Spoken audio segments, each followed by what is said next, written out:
Alright everyone, let us settle in.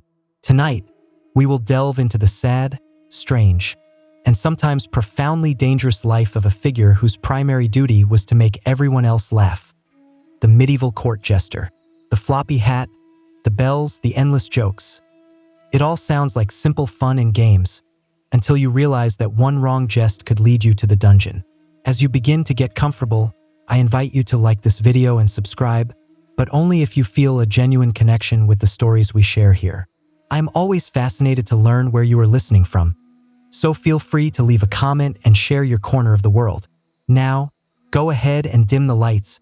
Perhaps the gentle hum of a fan can join us in the background, as we drift smoothly into tonight's journey together. So, you wish to be a court jester? That is unfortunate because no one truly wants to be a jester. It was not a position one trained for. Rather, it was a fate that often found you, much like a sudden illness or the misfortune of being born left-handed in a world of swords. Most jesters did not begin their lives dreaming of juggling turnips in front of moody aristocrats. They were often chosen not for their ambition or an impressive list of skills, but because of something unique about them. You might have had a limp, a hunchback, or an unusually high-pitched voice. Perhaps you were exceptionally clever, remarkably strange, or notably short. In any case, someone important would point and declare, "That one, he's amusing. Let's keep him." And just like that, your very personality has been enlisted into service. Sometimes it all began with a single accidental joke. You might have made a noble laugh once at a feast, probably by pure chance. Perhaps you slipped in the mud or subtly mocked a rival baron just loudly enough to be overheard. The next morning, you do not awaken in your humble peasant hut. Instead, you find yourself in the castle, being handed a hat adorned with bells and a new job description. Be entertaining forever. Other times, you were quite literally purchased.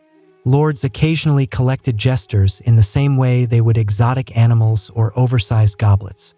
If you were especially witty or had a uniquely odd appearance, you might be gifted from one court to another, like a party favor wrapped in sarcasm. You did not apply to be a jester. You were chosen in the same abrupt manner that a chicken is chosen for the stew pot, suddenly and without any prior consultation. And from that moment on, your life was no longer your own.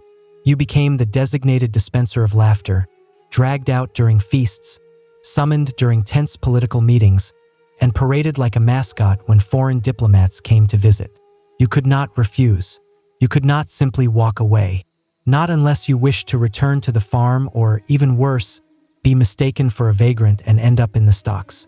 Because in the medieval world, a man without a recognized job, land, or a discernible purpose was practically inviting arrest for simply existing. So yes, in theory, you are an entertainer, but in reality, you are a high-pressure, low-pay, full-time joke machine, kept on retainer by individuals who possess the legal right to have you whipped for bad timing. And that is just how the audition worked. You may not be on a stage with a spotlight, but make no mistake. In the medieval court, you are perpetually performing. Being a jester is not a job you can clock out of. It is your entire existence. You eat, sleep, and breathe among nobles, but you are never truly one of them. You are their entertainment, their curiosity, their living. What if? Scenario, the court's emotional oddity. You are not allowed to be invisible. Everyone sees you, and they expect something the moment they do. A joke, a twirl, a clever insult at someone else's expense. You are, in essence, the world's most exhausted novelty act, perpetually one smirk away from being deemed boring. Even when you are not officially summoned to perform, you are still under scrutiny. If you walk through the Great Hall, you had better strut. If you pass the Queen's table at supper, you had better wink or curtsy. Ironically, if you sit alone in a corner for 5 seconds, someone will inevitably remark, "Why isn't the fool being foolish?" And heaven forbid you display a genuine human emotion. Sadness? That makes people uncomfortable. Anger? That is dangerous. Quiet reflection? That is suspicious. If you are not grinning like an idiot while half dancing on one foot, they will assume you are planning treason. Worse still, you live within the palace but not like a prince. You sleep somewhere near the kitchens or tucked away in a spare closet that once housed brooms.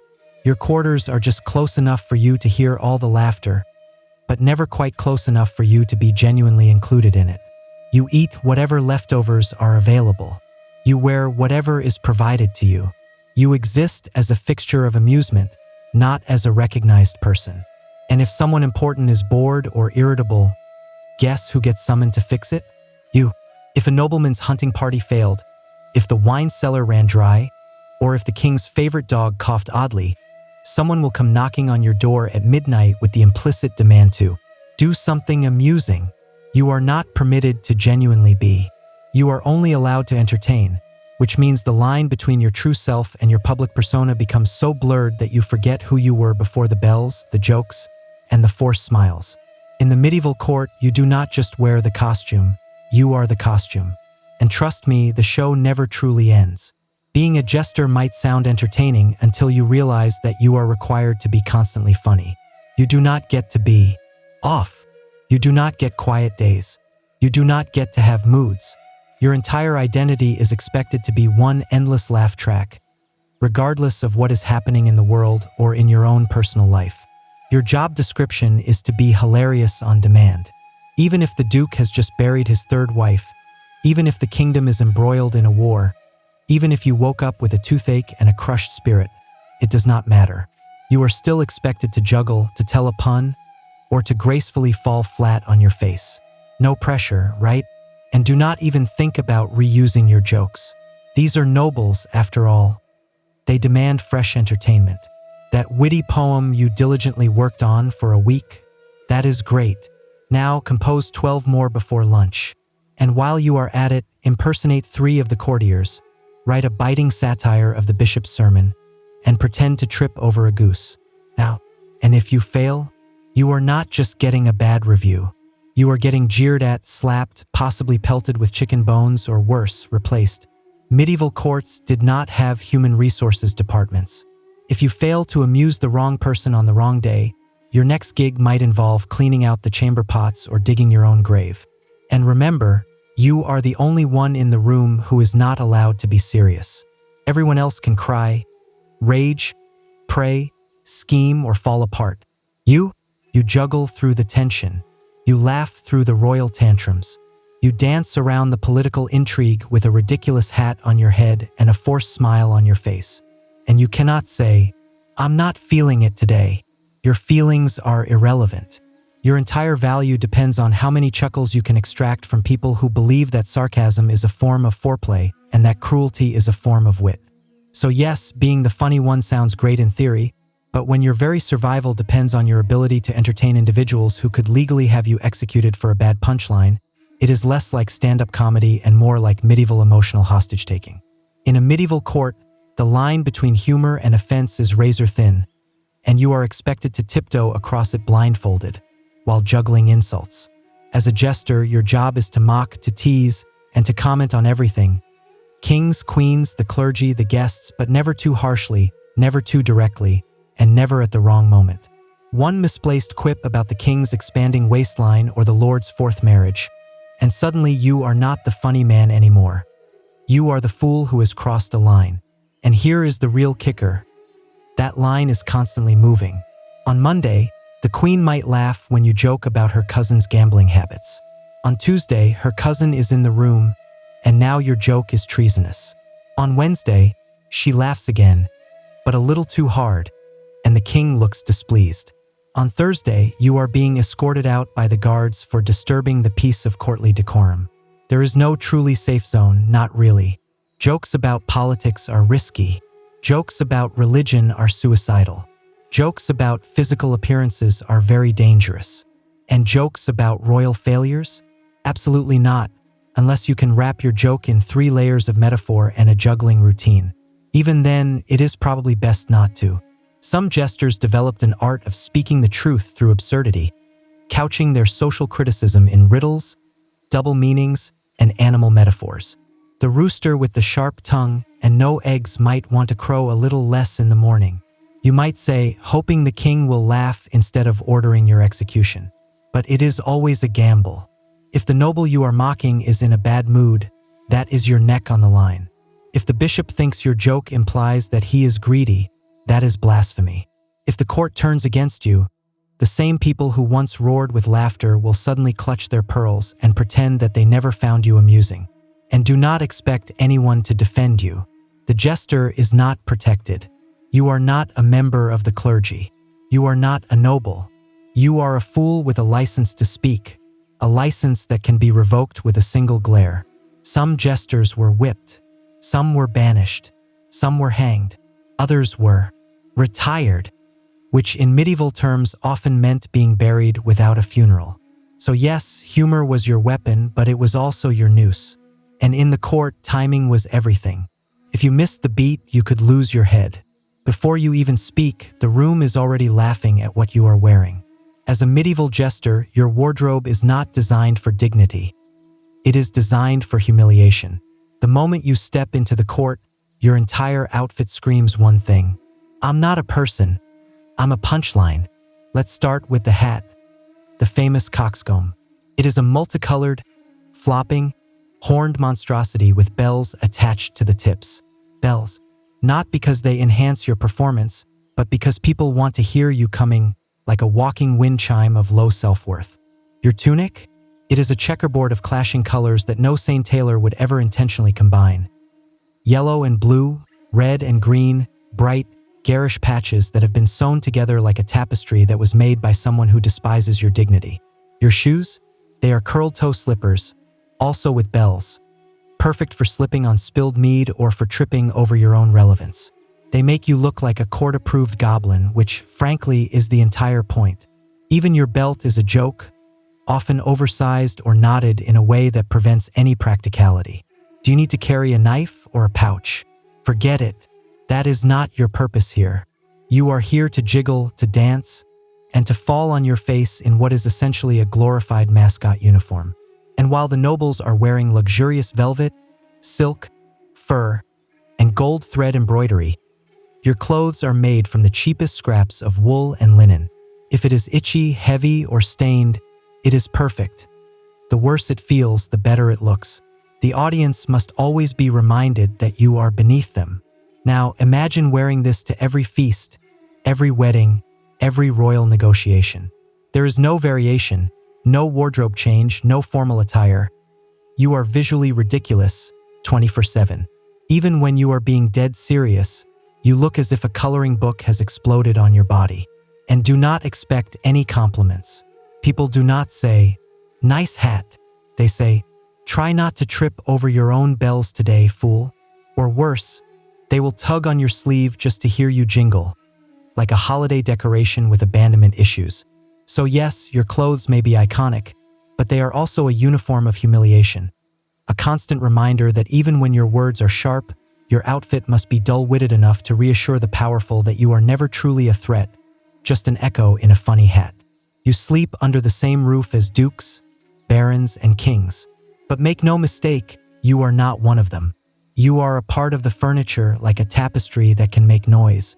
Your room, if you are lucky enough to have one, is a glorified storage closet that is tucked away behind the kitchens or near the servants' quarters.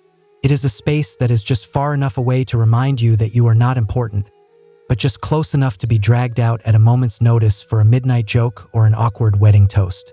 At meals, you do not sit with the nobles.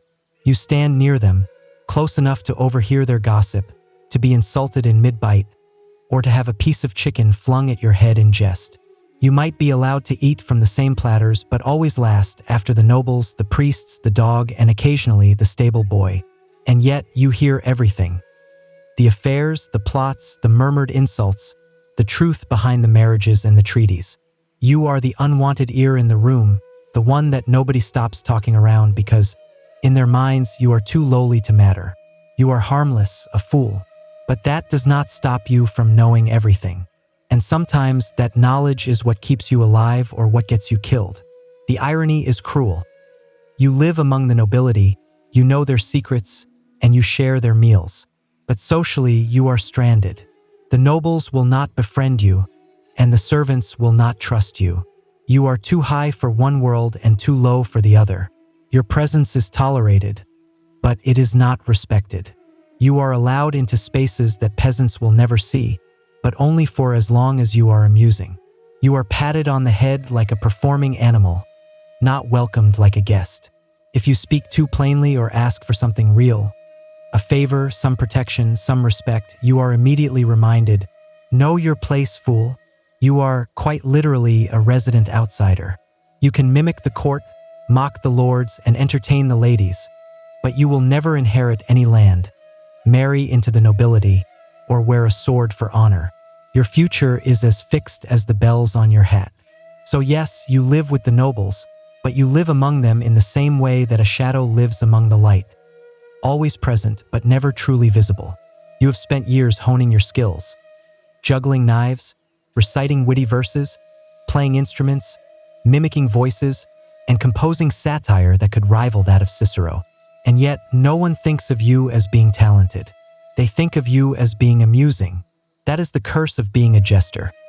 No matter how much skill, creativity, or performance mastery you may possess, your genius is constantly treated as if it were a mere party trick. You compose clever rhymes in multiple languages, and they will chuckle and say, "Do the funny face again." You craft a biting piece of political satire that is disguised as a joke about sheep, and someone will throw a grape at your head and tell you not to get too clever.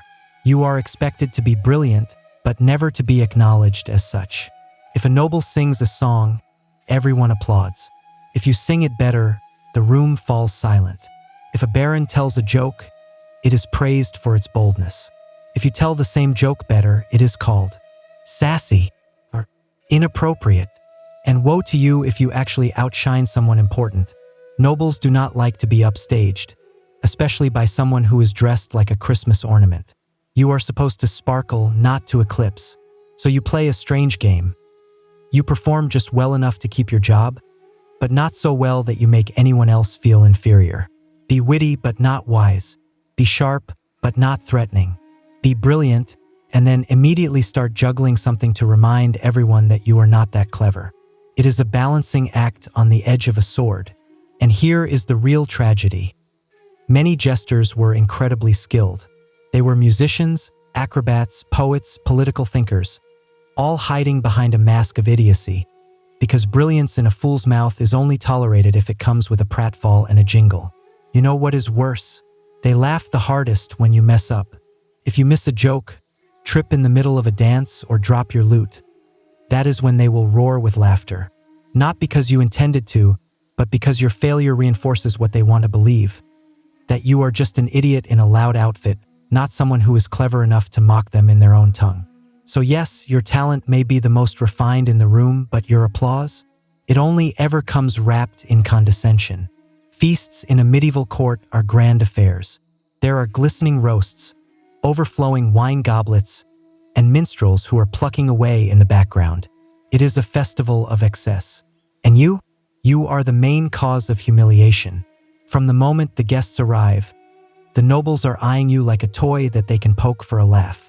Do a trick, fool. Tell a joke. Imitate Lord Wensley and his lazy eye. You perform not because you want to, but because the mood of 100 powerful, drunken nobles depends on your ability to not take offense while being publicly mocked, grabbed, teased, and possibly slapped. You do not sit at the table. You orbit it like a bright, jingly satellite of shame. You move from group to group like a courtly Roomba, cleaning up awkward silences with a clever line or a badly timed handstand. You are always available, but you are never genuinely invited. And when the wine starts to flow heavily, that is when things begin to turn. Suddenly, your performance becomes a game for everyone else. Someone pulls your hat down over your eyes. Another demands a pig impression. Someone else throws a leg bone at you and laughs when you flinch.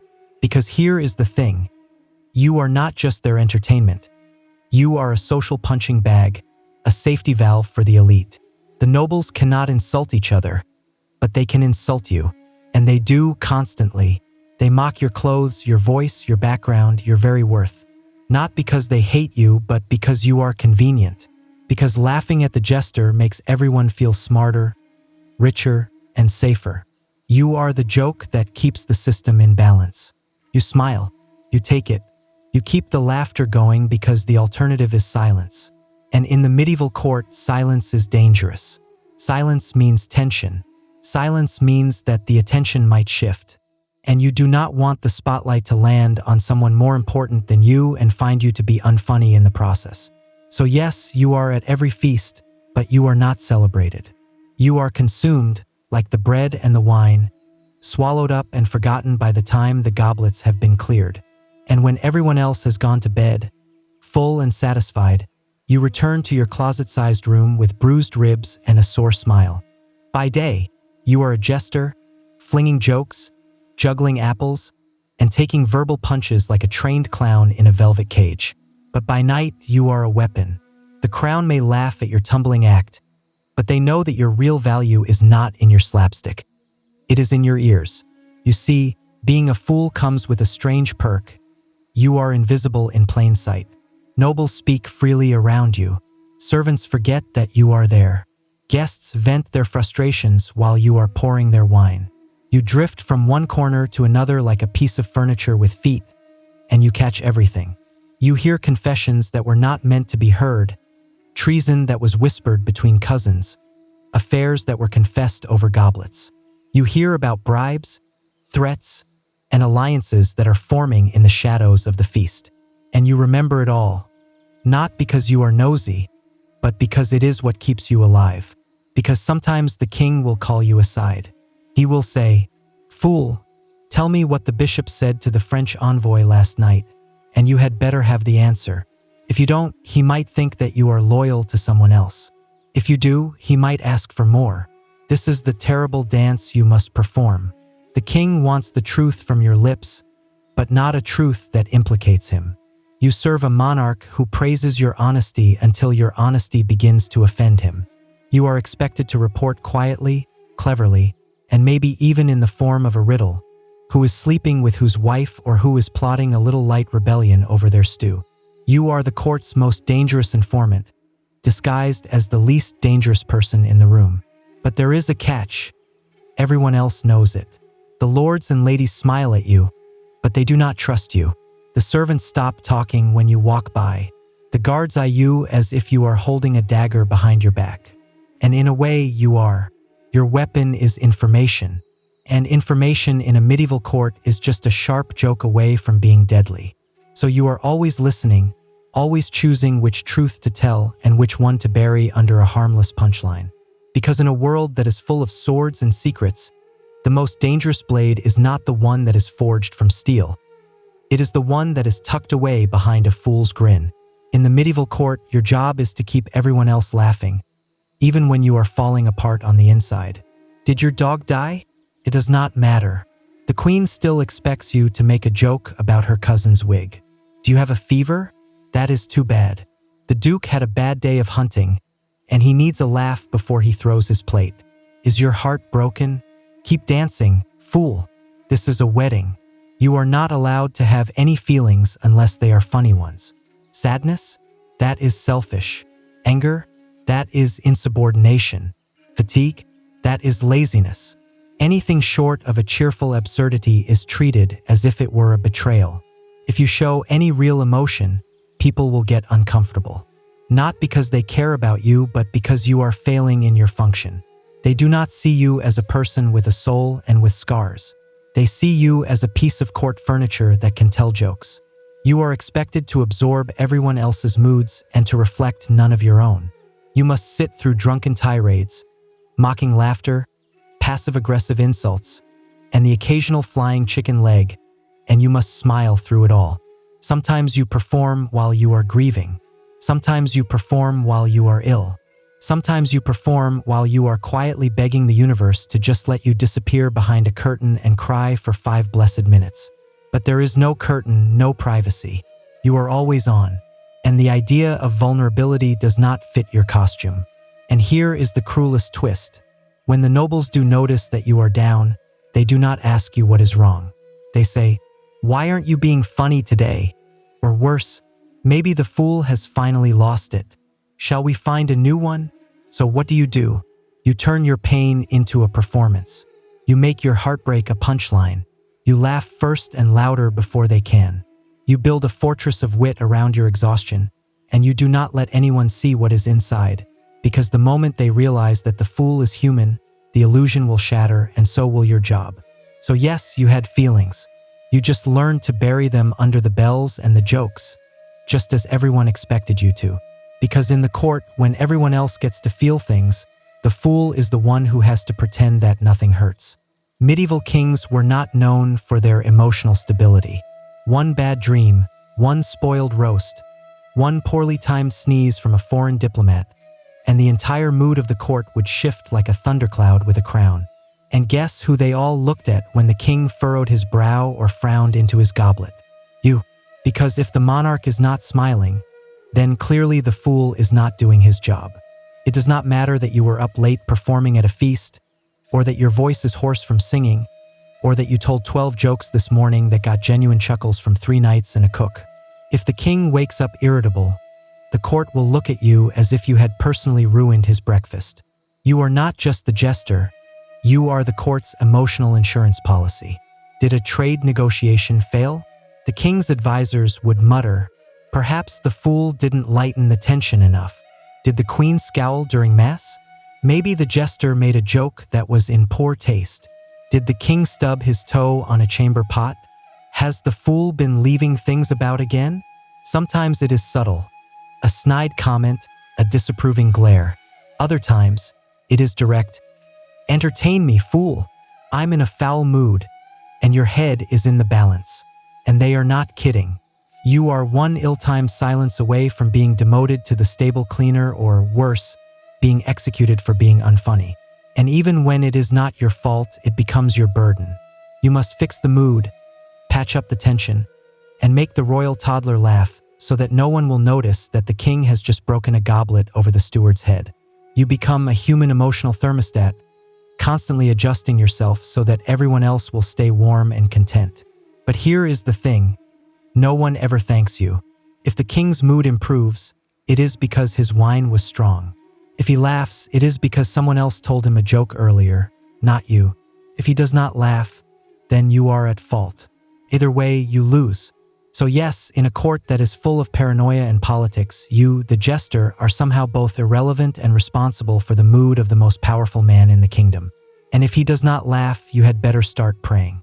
You may live in the castle, wear bells on your hat, and share jokes with kings, but make no mistake, you are not free.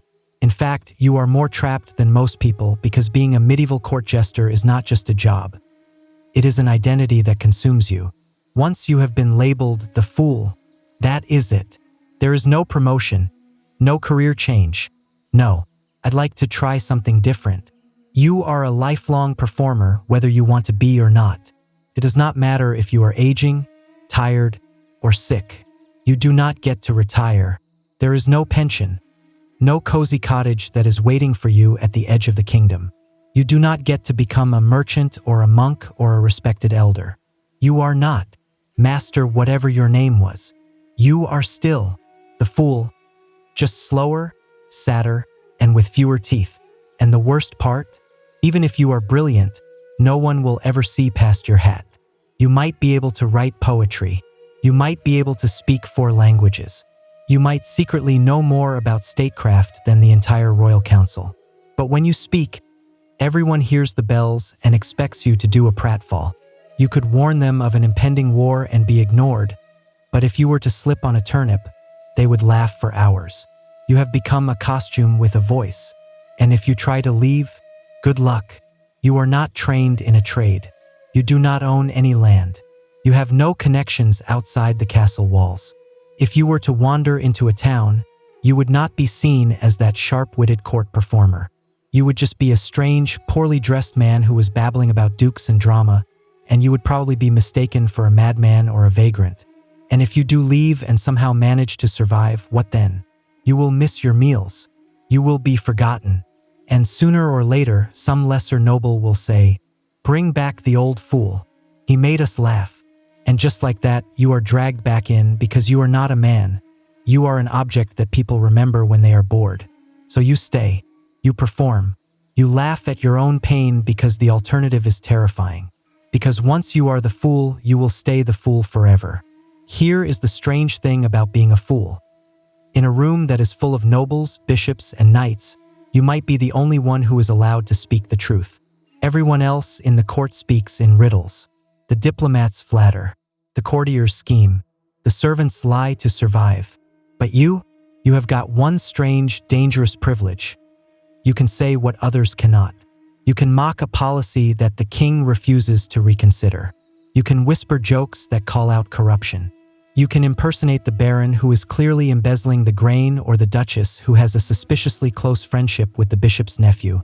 And somehow you can get away with it. But let's be clear, getting away with it does not mean that you are safe. It means that you are walking a high wire that is strung between comedy and execution. The court laughs because they are pretending that it is just a joke. But you know the truth. It is never just a joke. That jest about the war? That is a political opinion in disguise. That pun about the taxes? That is public dissent that has been delicately wrapped in wordplay. You are the only honest voice in the room, and everyone knows it. And that scares them. Some will admire you quietly, while others will hate you openly. But they will all be watching your every word, because one misstep, one joke that is too sharp, one truth that is too close to home, and the same crown that once chuckled at your cleverness may have your head rolling across the tiles by morning. In a world where saying the wrong thing could get anyone imprisoned, the jester was the court's built-in truth serum, but with no protection. You are the moral mirror, the court's conscience in bells. You are allowed to point at the naked emperor, as long as you do it with a backflip and a silly voice. But if your truth cuts too deep, or if the king is in a particularly fragile mood, well, jesters have been silenced before. So yes, in a court that was built on secrets, your job is to shine a flickering lantern into the shadows and to pretend that it is just a spotlight gag. Because sometimes, the only one who is brave enough to speak the truth is the one that everyone refuses to take seriously. You spend your life surrounded by people. Nobles, knights, ladies, and guests. You entertain at feasts, weddings, coronations, and even funerals. Your voice echoes in the great halls. Your jokes fill the chambers with laughter. And yet, when your time comes, no one is there. The jester's life is filled with noise, but his death is usually silent. You die in a corner room, unnoticed and unmourned. There is no parade, no eulogy, no marble slab that is etched with your cleverest line. You do not get to be remembered like a knight or a bard. You are not written into any songs or family histories. You are just gone. Maybe the cook will mention you once, years later. Remember that fool who used to dance like a goat? Maybe a new jester will find your old bells in a drawer and will not ask whose they were. Or maybe no one will remember you at all, because someone else will have taken your place before your bed has even gone cold. Because you were not a person to them, not really. You were a sound, a color, a flicker of amusement, replaceable and disposable. And the very thing that made you valuable, your ability to disappear behind a joke, is the same thing that ensures you will be forgotten. You will never marry. You will never have any heirs. You will never own any land or build a name for yourself. You will make everyone else feel important, but you will leave no legacy of your own. Even your closest friend in the court, the steward who once laughed at your imitation of the bishop, will not visit your grave. You might be buried outside the churchyard, because fools were not considered to be holy enough for consecrated ground. Too many jokes, not enough prayers. You lived for their laughter. You measured your worth in their joy. But laughter is fleeting. It echoes once and then it fades. And when you are gone, the halls will grow quiet until the next fool arrives, juggling for applause. So yes, your life brought cheer to others. You made kings forget their worries and lords drop their pride. But when your candle finally burns out, there will be no crowd, no fanfare, just silence. And maybe, just maybe, the soft jingle of bells remembered by no one. To the lords and ladies of the medieval court, the jester was a form of entertainment, a comic relief in a tense world of politics, war, and ceremony. But if you look closer, you will see that the jester was not just there to amuse. He was there to remind. He was a walking contradiction. A lowborn who was yet allowed to mock kings, a powerless man who yet spoke truth to power, a ridiculed figure who was yet feared. He stood at the center of the feast, jingling and spinning, not to be celebrated, but to be studied, because the jester was a mirror. His jokes revealed things that no one else dared to say. His puns disguised political commentary. His mimicry revealed hypocrisy. And every time he made the room laugh, he also made it squirm. Because somewhere in the slapstick, there was always a sliver of truth. The fool was safe to laugh at until he was not, until he pointed out too much, until the room realized that this man in bells and rags understood them better than they would have liked. And so he became more than just a performer. He became a symbol, a reminder that power is fragile, that the truth, even when it is dressed in comedy, can be dangerous, and that laughter is a weapon, one that can cut deeper than any sword. In a world that was obsessed with order and hierarchy, the jester was the exception, and that is what made him so necessary. He walked the halls of power not because he was respected, but because he reminded the powerful of what they feared the most: being ridiculous, being exposed, being human. But the joke, in the end, was never truly on the nobles. It was on him. He sacrificed his dignity, his freedom, his legacy, and his peace of mind for the fleeting approval of people who would never see him as their equal. His genius was hidden beneath an absurdity. His wisdom was wrapped in wordplay. His truth was dismissed as foolishness. And yet, centuries later, we still remember him, not as a clown, but as something more complex, more haunting, and more real. The medieval jester was not a joke. He was a warning that sometimes the only one who is telling the truth is the one that you are busy laughing at. Long before the curtains rose and the actors bowed, ancient theater was born in a swirl of wine, masks, and divine chaos. It did not start with playwrights or with applause. It began with Dionysus, the Greek god of wine, fertility, ritual madness, and performance. In 6th century BCE Athens, theater was not just a part of the culture. It was a part of the cult. The earliest dramas emerged during the city Dionysia, a spring festival that was held in honor of the god himself. The citizens would flood the city in celebration. Livestock would be sacrificed. Wine would flow like rivers. And in the midst of this revelry, something miraculous would happen.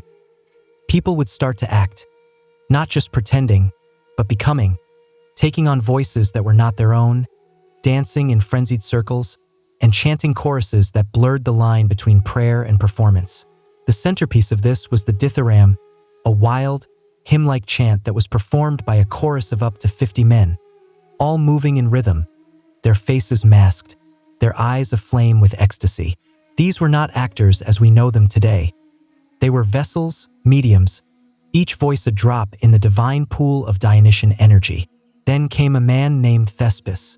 Legend has it that Thespis stepped out from the chorus around 534 BCE and spoke as a character, rather than as a part of the group. And just like that, the concept of an actor was born.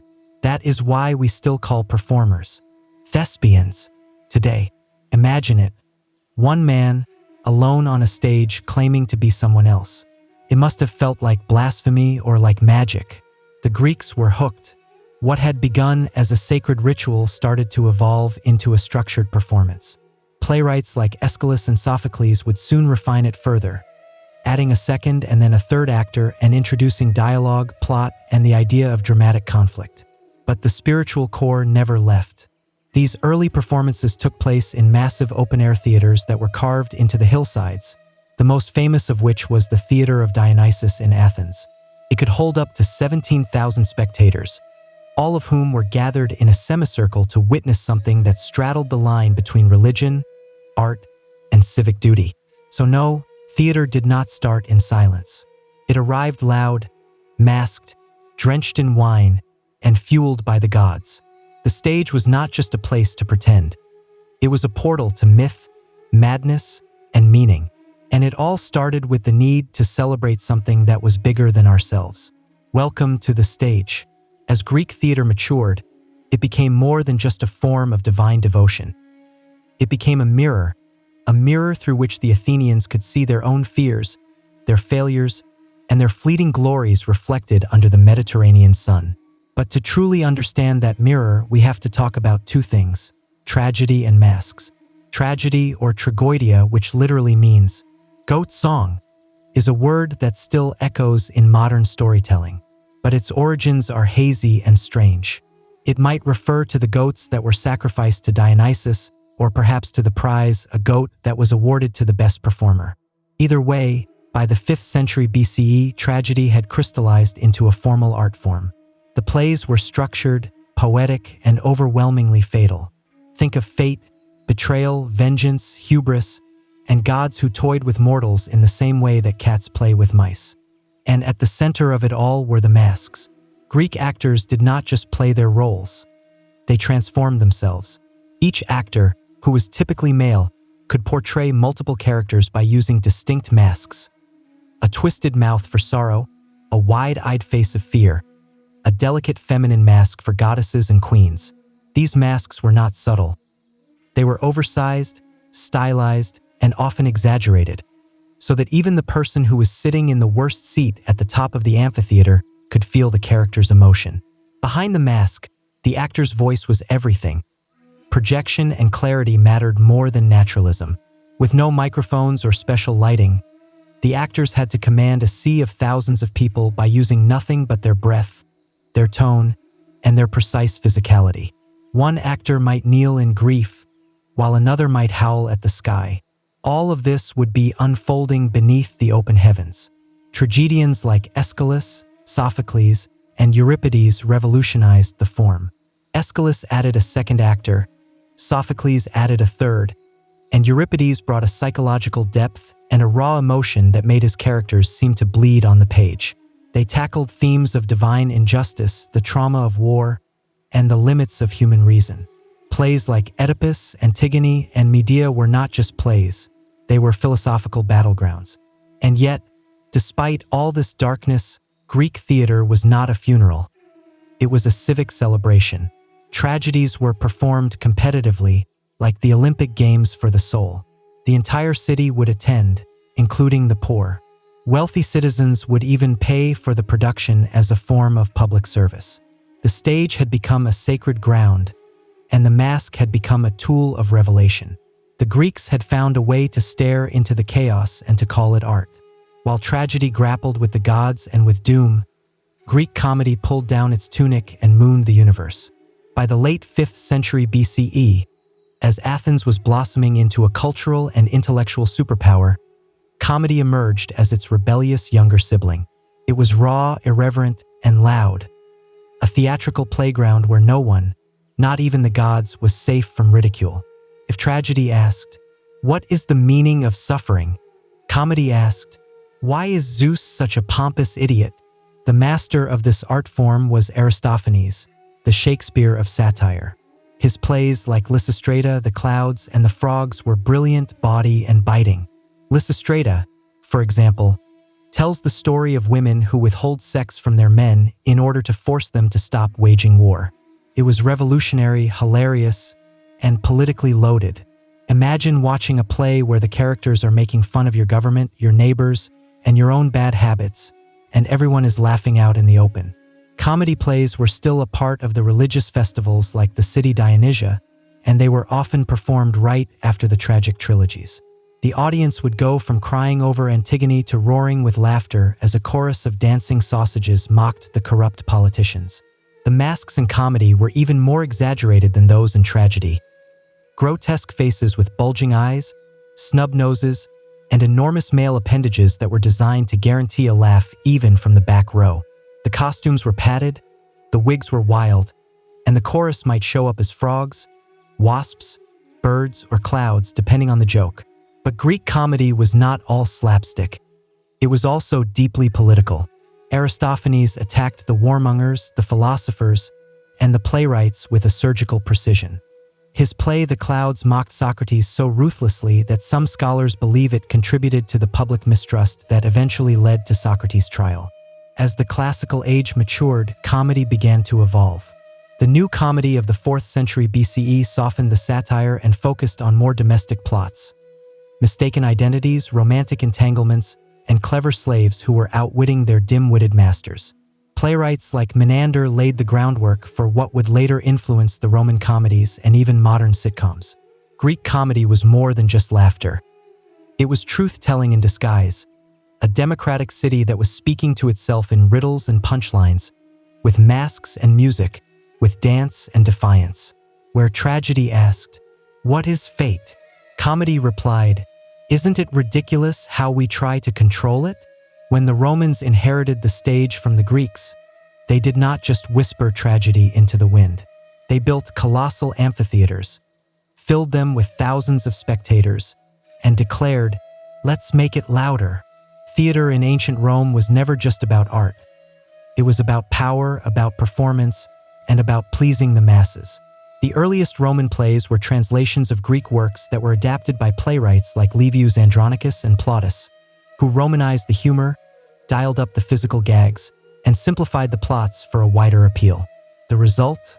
A theater that was rowdy, fast-paced, and obsessed with mistaken identities, lewd jokes, and ridiculous characters who always seemed to end up running in circles. Plautus and his successor, Terence, are remembered for refining Roman comedy, turning it into a genre of clever slaves, clueless lovers, and fathers in crisis characters that would become the templates for Western comedy for centuries. Their plays did not just entertain. They also poked fun at the absurdities of Roman society. The snobbery, the greed, the social climbing, and the hypocrisy. But Roman tragedy was a different beast altogether. While the Greek tragedies were philosophical and poetic, the Roman tragedies, especially those of Seneca, were intense, violent, and sometimes downright disturbing. Seneca's Thyestes, for example, features a scene in which a man unknowingly eats his own children. Not exactly a night of light entertainment. Seneca's influence, however, would not peak until much later. In his own time, Roman tragedy played second fiddle to what truly won the public's favor: spectacle. The Romans loved blood, noise, and grandeur. Theater often had to compete with chariot races and gladiator fights, so the playwrights and producers had to up the drama, literally. The staging was lavish. Some productions featured trapdoors, cranes, and even water effects. Music was everywhere, and it often drowned out the dialogue. The actors wore masks that were similar to those of the Greeks, but their performances leaned more toward exaggerated gestures than nuanced emotions. And in some extreme cases, the deaths on stage were not just acted. They were real executions that were woven into the story. That is Rome for you. For the emperors, the theater also became a tool of propaganda. Augustus and Nero both used it to promote their imperial ideologies. Nero, in fact, fancied himself an actor and would force his audiences to sit through his endless performances or risk being executed for walking out. In Rome, the stage was a battleground for attention, for glory, and for influence. It was less sacred than the Greek theater, but it was far more sensational. It was no longer about catharsis, it was about control.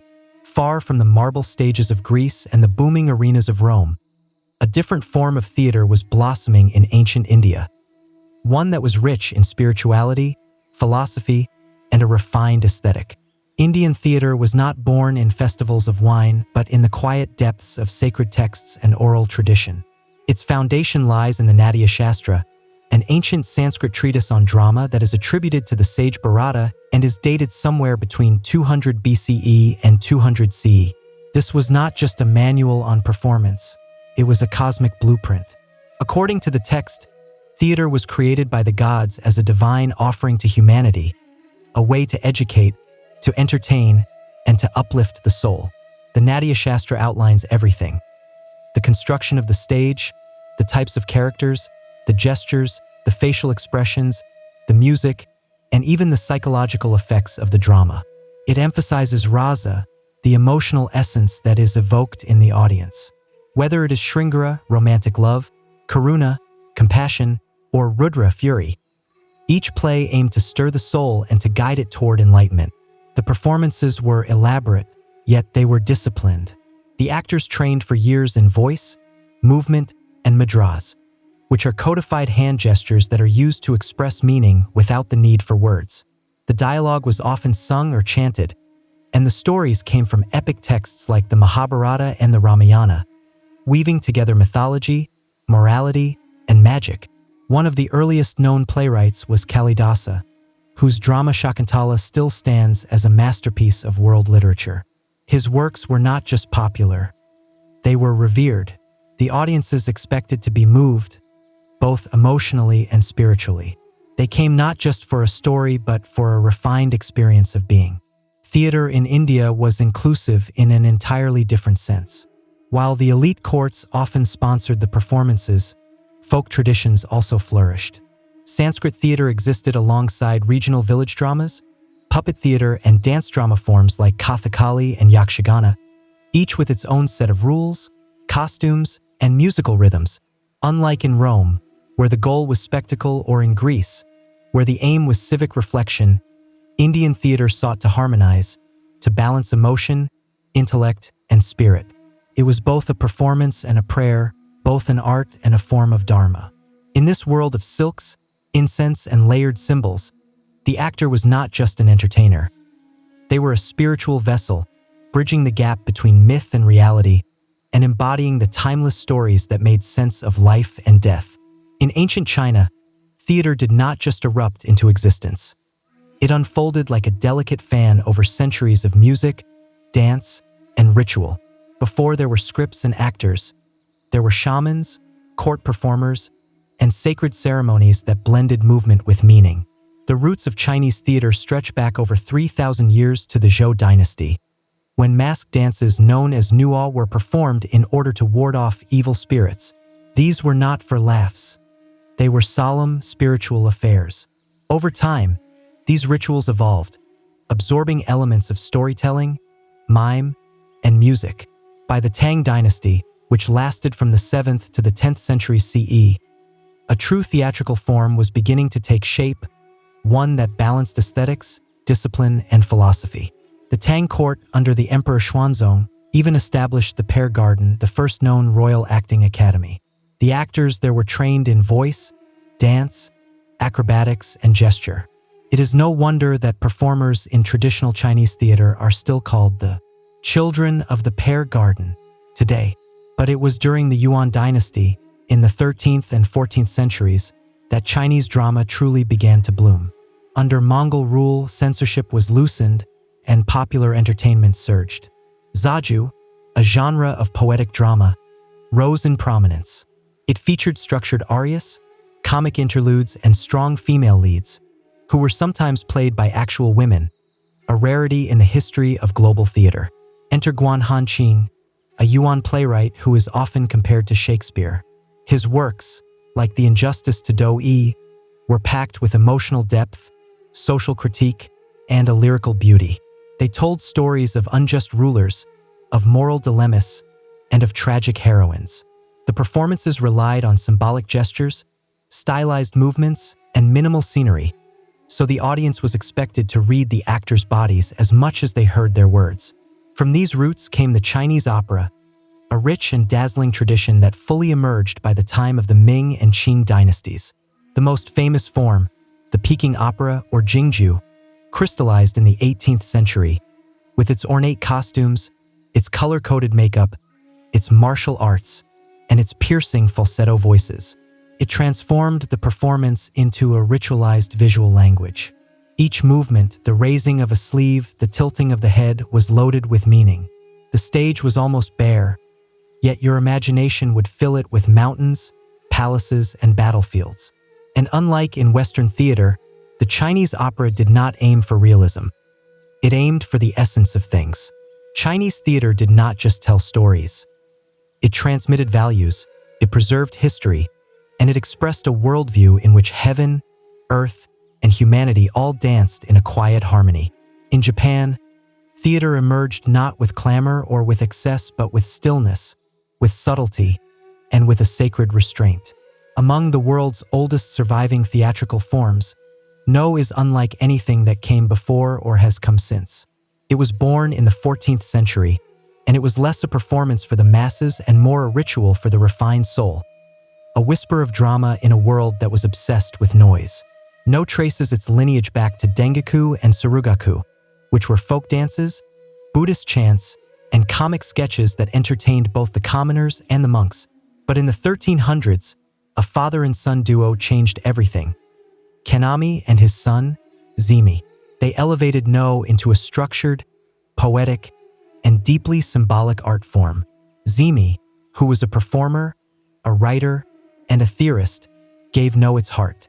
His treatises laid down a philosophy of beauty that was rooted in Yugen, a kind of mysterious grace or a profound subtlety. Less was not just more. It was everything. Each performance blends music, dance, poetry, and drama into a single, fluid expression. The actors move slowly and deliberately, and they often appear to be more like statues than performers.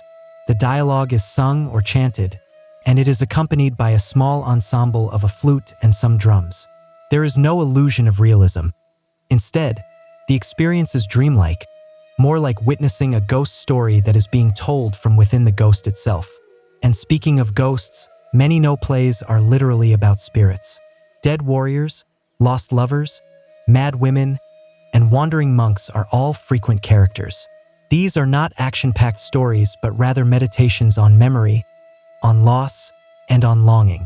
The main actor, or the shite, typically wears a carved wooden mask that is frozen in an expression that seems to shift subtly with the angle of the head or the light. These masks are considered to be sacred objects, not just props. The stage is minimal, just a bare wooden platform with a painted pine tree as a backdrop. Yet this simplicity is deceptive.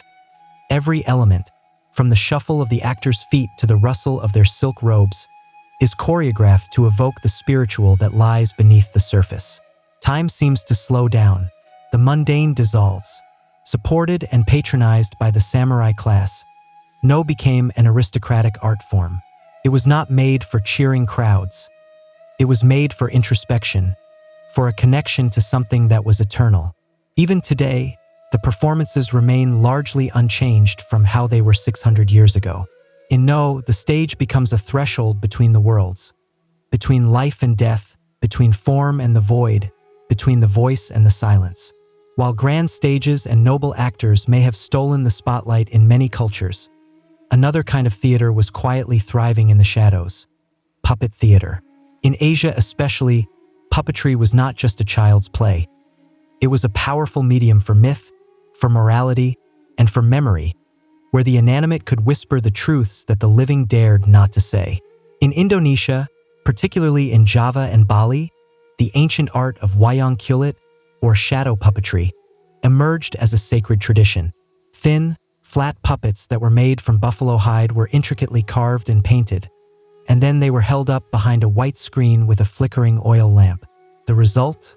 Silhouettes that were dancing in the flickering light, conjuring up entire worlds from the shadows. At the center of it all was the Dalong, the puppet master. He was far more than just a performer. The Dalong was a spiritual guide, a comedian, a narrator, and a philosopher all rolled into one.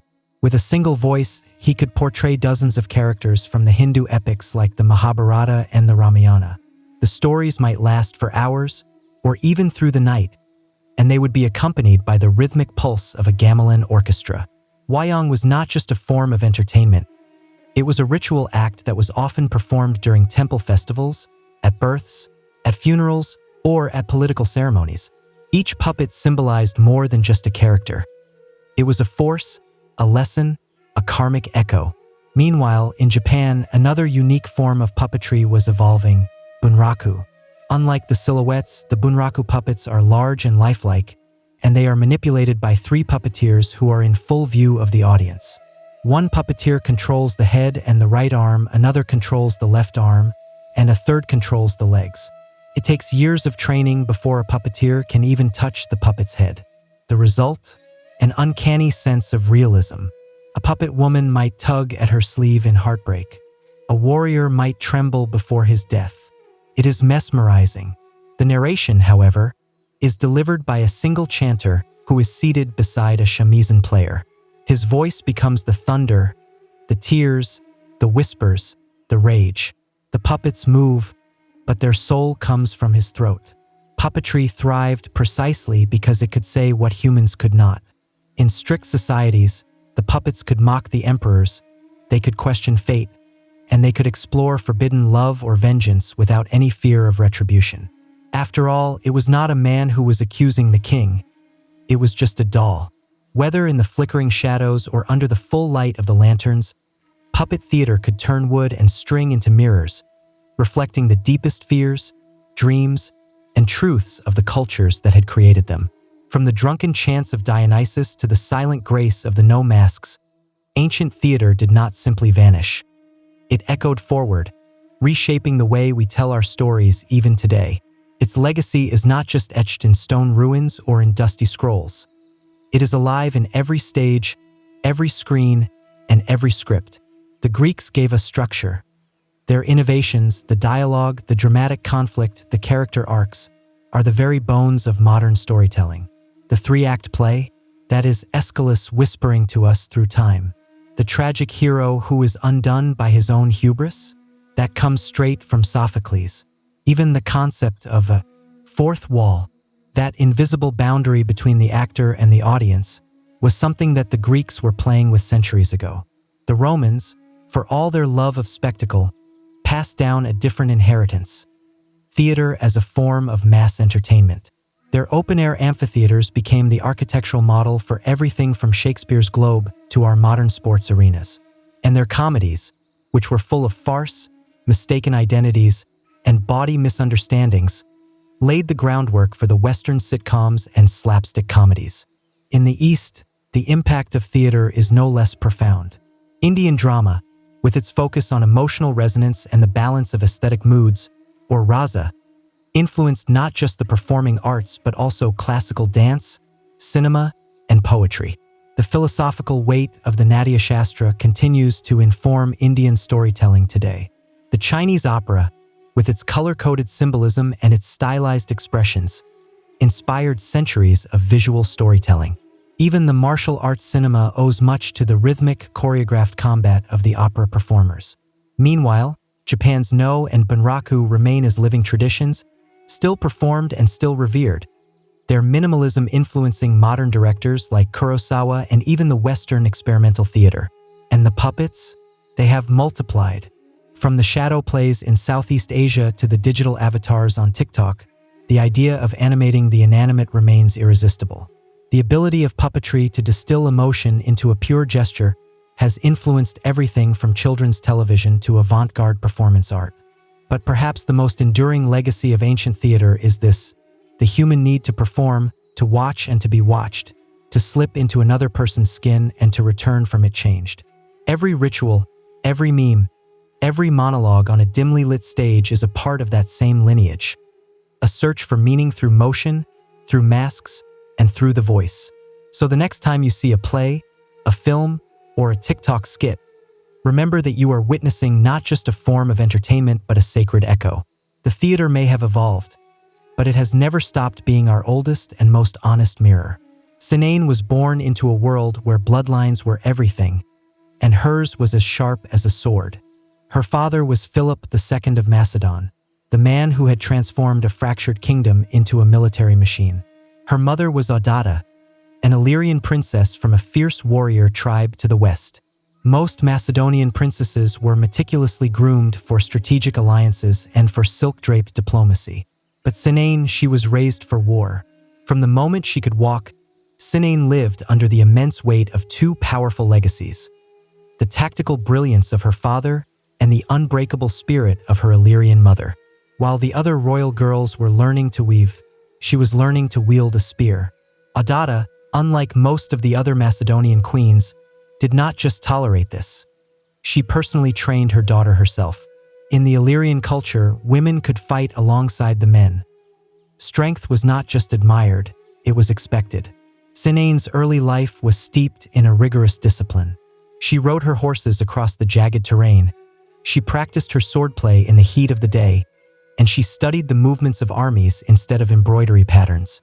In the palace of Aigai, where her father was plotting his conquests, Sinaine absorbed everything. She listened at the edges of the war councils. She watched how the generals would defer to Philip, and she understood, far too early, that power was not just given, it had to be taken. Being Philip's daughter came with its advantages, but it also came with significant dangers. Her half-brother, Alexander, who was born to Olympias, would become the undisputed center of Philip's world. The court buzzed with ambition, with pervasive rivalry, and with a deep suspicion. Macedon was not a peaceful place, even at its peak. Murders, exiles, shifting alliances, this was her childhood. But Sinaine was no passive observer. Even as a girl, she cultivated a certain presence. She trained harder, she spoke more boldly, and she rode faster. She knew that her name would never be Alexander, but she could still carve out her own legacy in the cracks between the empires.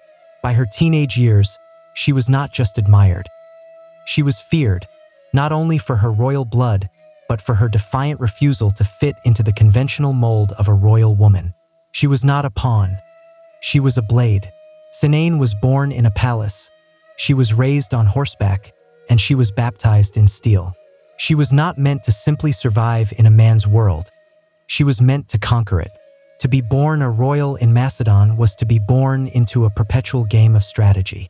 But to be born the half-sister of Alexander the Great, that was to live a life that was spent precariously balancing on a dagger's edge.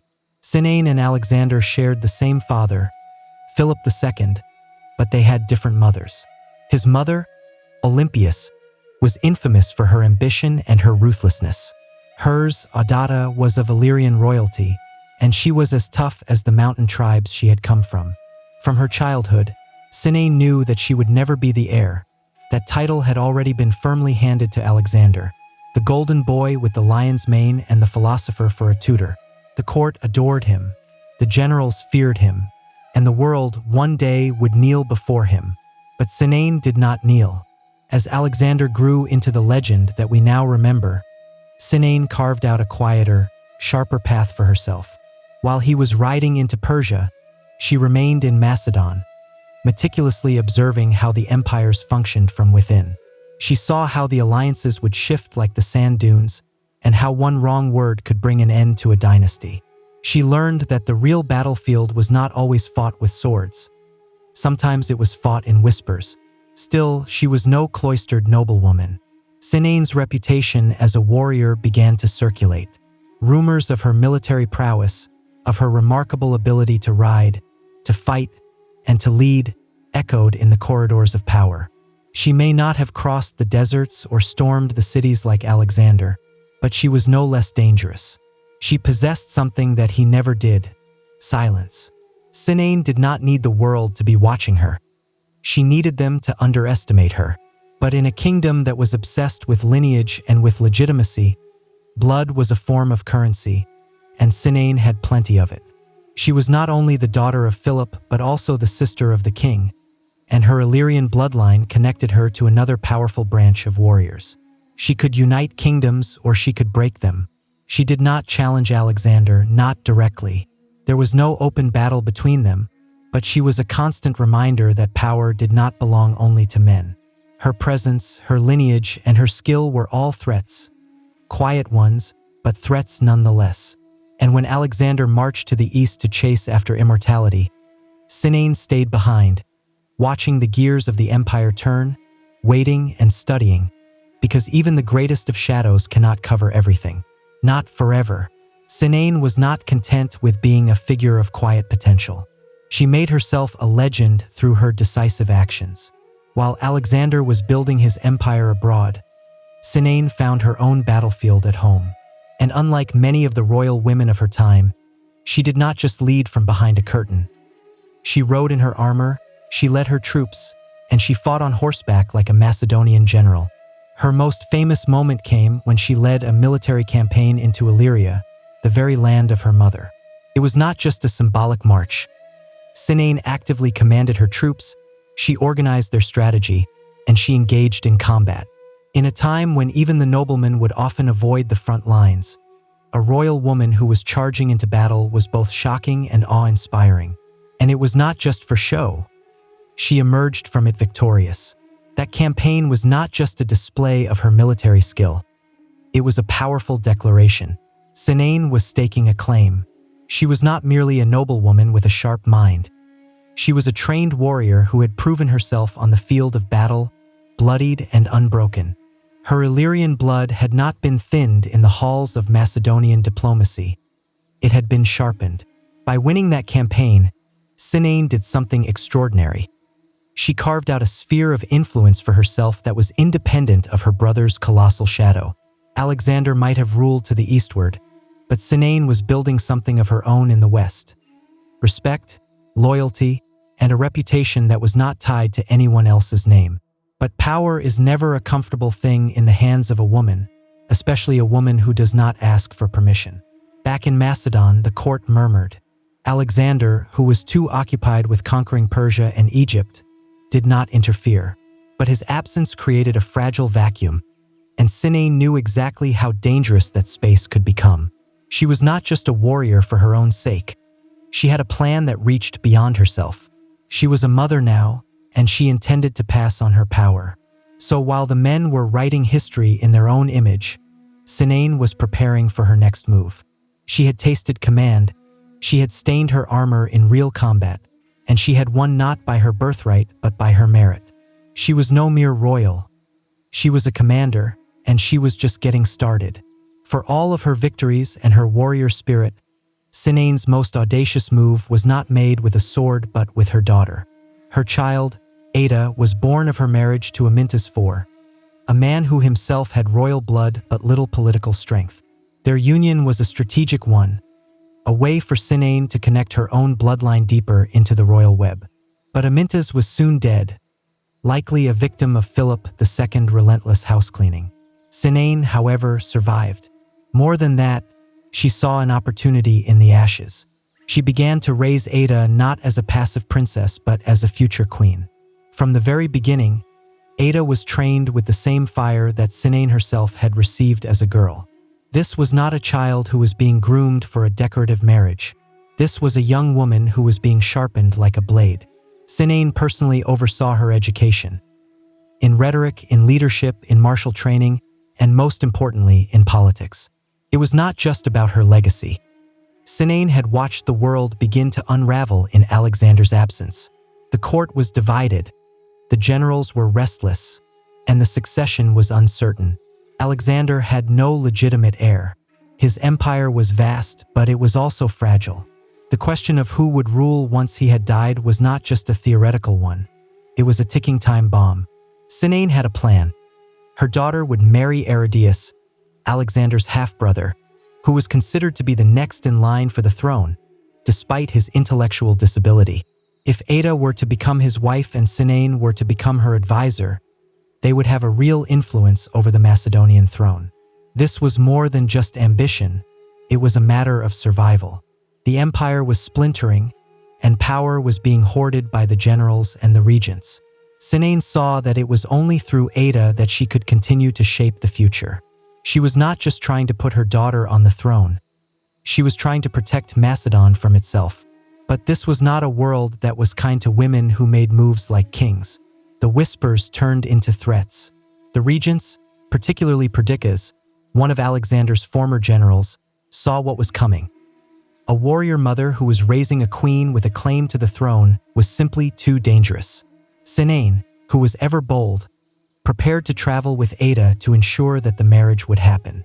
She was ready for resistance, but not for the betrayal that was awaiting her on the road. She had trained her daughter for the throne, and now she would have to pay the price for it. Sinaine knew exactly what she was doing when she set out for Asia with her daughter. This was not a diplomatic visit. It was a political maneuver, the kind that could change the very shape of an empire. Ada, who was young but regal, was to be married to King Aridaeus. That union would tie Sinaine's own bloodline directly to the throne and would give her a front-row seat to the regency of Alexander's fractured empire. But the men in power saw things differently. To Perdiccas, the ambitious general who was serving as the regent, Sinaine was not a royal matron.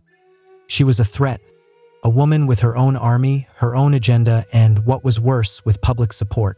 The soldiers admired her. The Macedonians respected her. Her daughter had the blood of Philip, the charisma of a queen, and the backing of one of the last true heirs. Perdiccas could not risk it.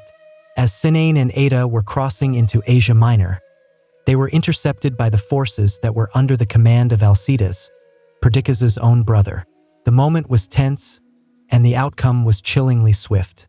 Sinaine, who was unarmed but unshaken, stood her ground. Some sources say that she demanded to see the king. Others suggest that she attempted to rally the soldiers against the regents, right there on the spot. But it was too late. The order had already been given. Sinaine was assassinated, likely by Alcides himself or under his command, on the road, far from the court and far from any justice. She died not in a battle but by a betrayal, stabbed not for her crimes but for her ambition. What happened next shocked even the hardened Macedonian veterans. The very soldiers who had witnessed her murder reportedly rebelled. Sinaine, after all, was the daughter of Philip II and a war hero in her own right. To kill a woman of her stature was not just a crime, it was a sacrilege. So intense was the backlash that Perdiccas was forced to backtrack. In a stunning reversal, he allowed Ada to marry Aridaeus after all. But the cost had been a steep one. Macedon had lost one of its most capable minds and one of its most dangerous women, not to its enemies but to its own fears. Sinaine had died with her armor off, but her strategy had lived on. Her daughter was now the queen. The next move was no longer hers to make, but it would still bear her name. Sinaine's death was supposed to have ended the threat, but instead, it lit a fire. Her daughter, who was now married to King Aridaeus, entered the political arena with the fury of a legacy that had been interrupted, and she did not remain Ada for long. In a powerful move, she changed her name to Eurydice, a name that echoed the queens of the Argead dynasty. It was not just a rebranding, it was a declaration of her legitimacy. Queen Eurydice now stood beside the king of Macedon, not as a puppet, not as a consort, but as a partner in his rule. Though Aridaeus was mentally impaired and was heavily controlled by the regents, like Perdiccas and later Antipater, Eurydice quickly became the active voice of the throne. She took an unprecedented step for a woman in Macedonian politics. She began to address the army directly, while wearing military attire and asserting her right to govern on behalf of her husband and herself. These were not just symbolic gestures. Eurydice stepped into the vacuum that her mother had left with a military poise and a political instinct. She held speeches in front of the soldiers, grizzled veterans who had followed Alexander across the known world, and she won them over. She promised them order, Macedonian strength, and a return to the Argead leadership. Her mere presence reminded them of Sinaine, and the army listened to her. But her rise to power came at a dangerous moment. The wars of the Diadochi, the bloody civil wars between Alexander's former generals, were already underway. Macedon was fragmenting, the alliances were cracking, and the loyalties were shifting like the sands. And Eurydice was standing in the middle of it all. A young queen with no army of her own, who was challenging men who were in command of legions. Still, she played her hand boldly. She stood up to Polyperchon, the newly appointed regent, and she tried to maintain her control over the capital. She refused to back down, writing letters, issuing orders, and rallying her troops. For a time, she seemed to be unstoppable. But like her mother, Eurydice's power came not just from her bloodline but from the threat that she posed to the men who were in power. She was Sinaine's daughter, through and through, armored in pride, fluent in strategy, and unafraid to confront the ruling elite. Her story, like her mother's, would be defined not by her submission but by her defiance. And though she now wore the crown that her mother had fought for, the enemies who were gathering around her would not tolerate a queen who ruled like a king. Eurydice's rise to power was swift, but so was the storm that followed. The Macedonian Empire, which was already fracturing under the weight of Alexander's absence, had become a battlefield for the old generals, all of whom were clawing for control. At the heart of this chaos was Polyperchon, the aging general who had been newly appointed as the regent. To him, Eurydice was an anomaly. She was young, she was ambitious, and, what was worst of all, she was politically effective. She had the support of the troops, she had the bloodline, and she had the fire of Sinaine that was running in her veins. At first, Eurydice tried to use diplomacy. She challenged Polyperchon in her writing, and she issued royal decrees in her own name. She appeared in military dress before the army, and she called out his authority. These were not empty gestures. For a moment, the balance of power seemed to be teetering in her favor. Many in the army remembered her mother, and some of them were willing to follow her. But Polyperchon was not alone. He had a powerful ally, Olympias, the mother of Alexander the Great. After years in exile, Olympias had returned to Macedon with vengeance in her heart and murder in her strategy. The rivalry between the two women, Eurydice and Olympias, was more than just a personal one. It was the final, brutal clash of two dynastic visions. Eurydice stood for a new order, young, militaristic, and independent. Olympias represented the old Argid fire, the bloodline that had once ruled unchallenged. Eurydice marched to confront her enemies, but she was betrayed. Her troops, when they were faced with the revered Olympias and her more experienced forces, abandoned her. She and King Aridaeus were captured. The crown, which had once been so close, was ripped from her head. What came next was not politics. It was revenge. Olympias had Eurydice imprisoned and then forced her to commit suicide. The daughter of Sinaine, like her mother, died not in a battle, but because she had dared to claim power in a man's world. Her husband was murdered soon after. Their deaths were not just executions. They were warnings that had been etched in blood, and they were sent to every woman who might think of leading an army or of wearing a crown. But even in her death, Eurydice had left her mark. Her story became a legend, whispered among the soldiers and remembered by the historians as a flash of defiance in a darkening world. She had inherited her mother's soul, and she had shared her fate. Sinaine and Eurydice are rarely mentioned in the same breath as Alexander, Philip, or Olympias. Their names linger on the margins of history, as footnotes in an empire that was obsessed with male conquest. Yet their lives, which were full of courage, strategy, and resistance, carved a path through the brutal politics of their time. They were more than just noble women. They were a dynasty of defiance. Sinaine had been a daughter of Philip, and she had been trained not to marry well but to fight well. She had stepped onto a battlefield at a time when most royal women were stepping into marriage contracts. She had outlived her husband, she had outmaneuvered her enemies, and she had trained her daughter for power in a world that had no room for powerful women. In an age when even the queens had little agency, Sinaine had led troops into combat, and not just for a ceremonial show. She had fought to win. Her daughter had inherited that fire, and when Sinaine had died by assassination, Eurydice had taken the torch and had carried it to the throne. She may have ruled only briefly, but her impact was unforgettable. In front of the assembled soldiers, Eurydice had stood in her full military dress and had addressed them as their commander. She was not a pawn. She was not waiting to be chosen. She had chosen herself. And that is what had made them so dangerous. The men who had killed them were not only defending their own political control. They were defending a system, a world in which women could inspire loyalty but could not lead armies, in which they could bear heirs but could not rule empires. Sinaine and Eurydice had proved that women did not need permission to claim power. They only needed the opportunity. What is extraordinary is how close they came to succeeding. In another timeline, one that was less afraid of their strength, Sinaine might have led campaigns alongside Alexander. Eurydice might have stabilized the throne, restoring the Macedonian pride after Alexander's empire had collapsed. Instead, they were both killed not for their failures but for being too effective. Their legacies survive only in fragments. Roman historians mention them in passing. A few ancient coins hint at Eurydice's brief reign, but the full weight of their stories has been buried under centuries of male-focused glory. Still, the outline remains.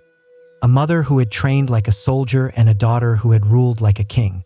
They were born into a world of conquest, and in their own fierce, tragic way, they left a conquest of their own behind. Sinaine and Eurydice were silenced, but their stories never truly vanished. They linger like a distant thunder in the chronicles of the empire, like the blood on a blade that history has tried to polish clean. For centuries, they were overshadowed by their male relatives, by Alexander's brilliant campaigns, by Philip's reforms, and by Olympias's deadly cunning. But if you look closely, you can trace their presence like footprints through the wet earth.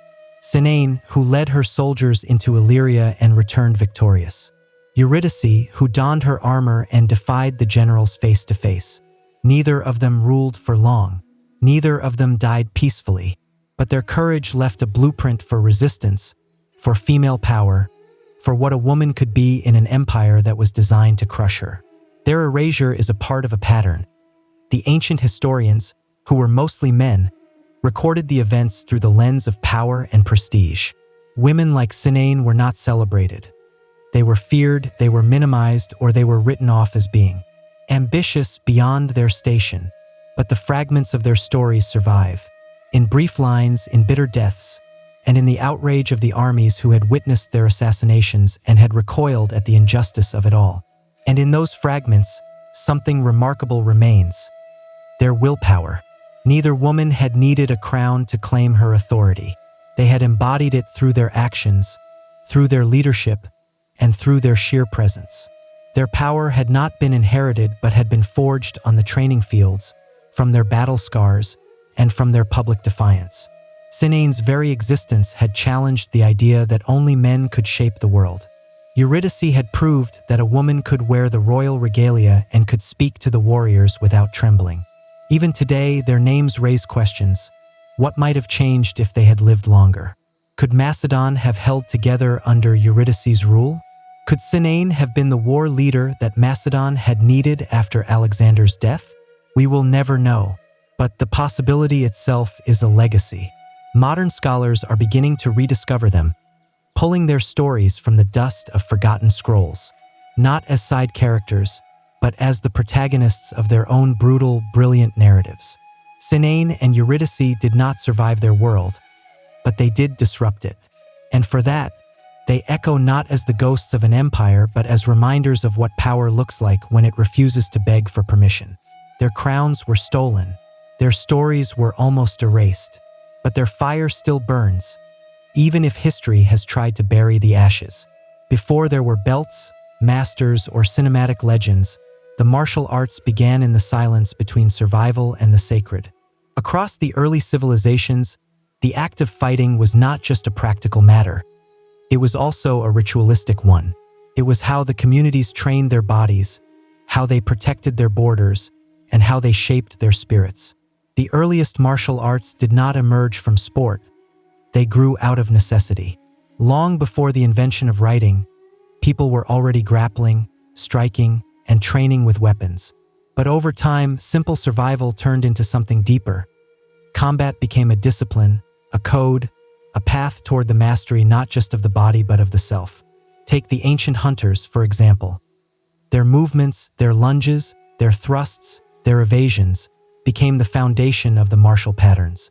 Each hunt was a rehearsal for war, and every war demanded a stronger, smarter, and more synchronized warrior.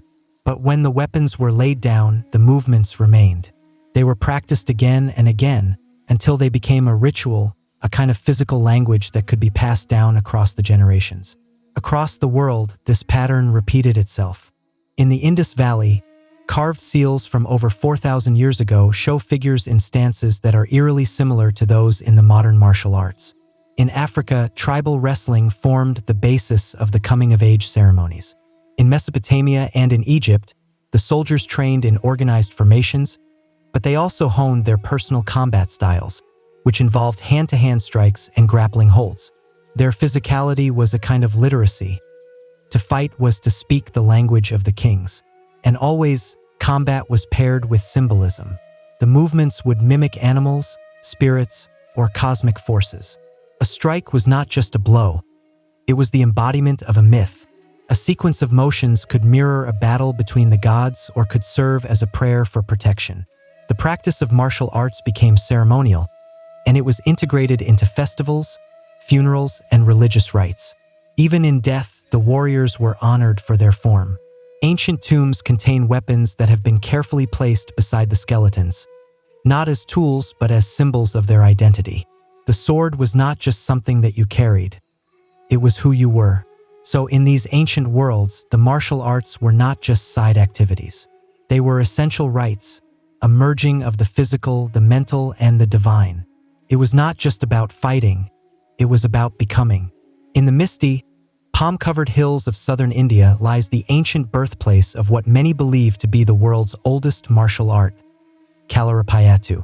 It was born in the region of Kerala, and this system dates back over 3,000 years, and possibly even more. It emerged from a civilization in which combat, medicine, and spiritual practice were all deeply intertwined. The word kalari refers to a training ground, and the word payatu means to fight or to practice.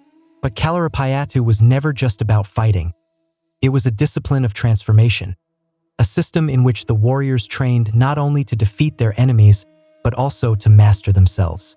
It combined strikes, grapples, and weapon techniques with a deep control of the breath, with meditation, and with stretches that predate modern yoga. According to tradition, the art was shaped by the sage Parasurama, a divine warrior who is believed to have reclaimed the land of Kerala from the sea. He created Kalaripayattu not merely as a combat system, but as a sacred path that would balance power with wisdom.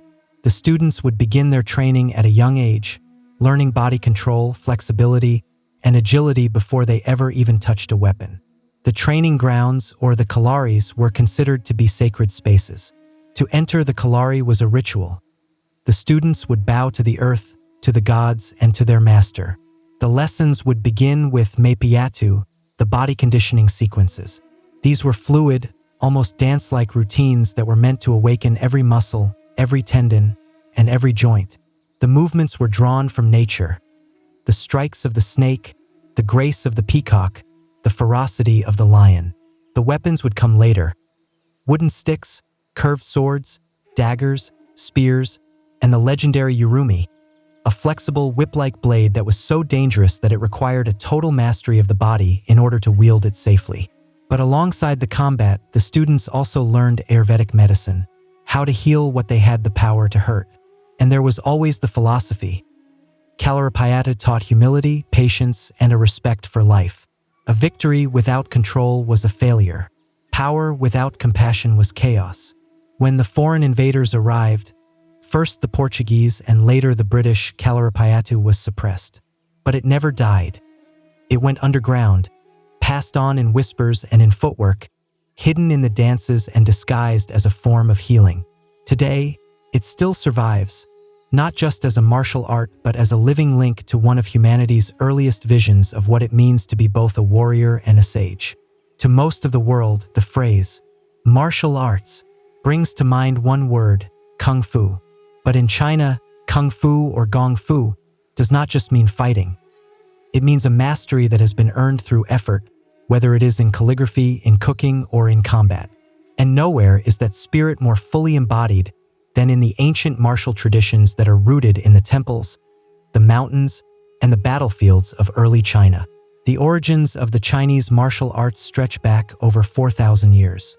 Ancient military texts from the Zhou dynasty describe hand-to-hand combat drills, weapon techniques, and battlefield formations.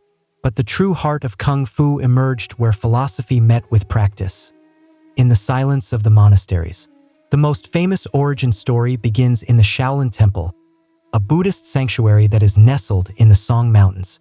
Legend says that in the 5th century CE, a monk named Bodhidharma, who had traveled from India, introduced the meditative practices that would eventually evolve into the Shaolin Kung Fu.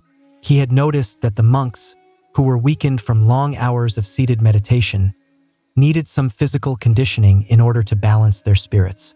So he taught them the forms, fluid movements that mimicked the animals, that synchronized the breath, and that sharpened their awareness. Over the centuries, these forms became complex martial systems, each with its own rhythm, its own philosophy, and its own purpose. The tiger style for strength, the crane for grace, the snake for fluidity. Every motion was a metaphor for a principle: to attack with speed, to defend with emptiness, to strike with an inner stillness. The Shaolin monks were not just fighters. They were spiritual athletes. They believed that in order to master combat, you must first conquer yourself. This was not about brute strength. It was about an internal power. The idea of qi, or life energy, was central. The movements were not random. They were vessels for circulating the qi, for balancing the yin and the yang, and for aligning the body with the cosmos. Kung Fu also branched out beyond Shaolin. The Taoist monks in the Wudong Mountains developed their own soft, flowing styles, like Tai Chi, which emphasized harmony, the breath, and the redirection of force. These styles prioritized the control of energy over the impact, which showed that martial power could come from yielding, not from clashing. Throughout the dynastic wars, the cultural revolutions, and the process of modernization, Kung Fu endured, not just as a form of combat training but as a living philosophy. It taught ethics, restraint, and discipline, to fight without anger, to win without arrogance. Because in China, the true enemy was never just an opponent. It was the imbalance that was within.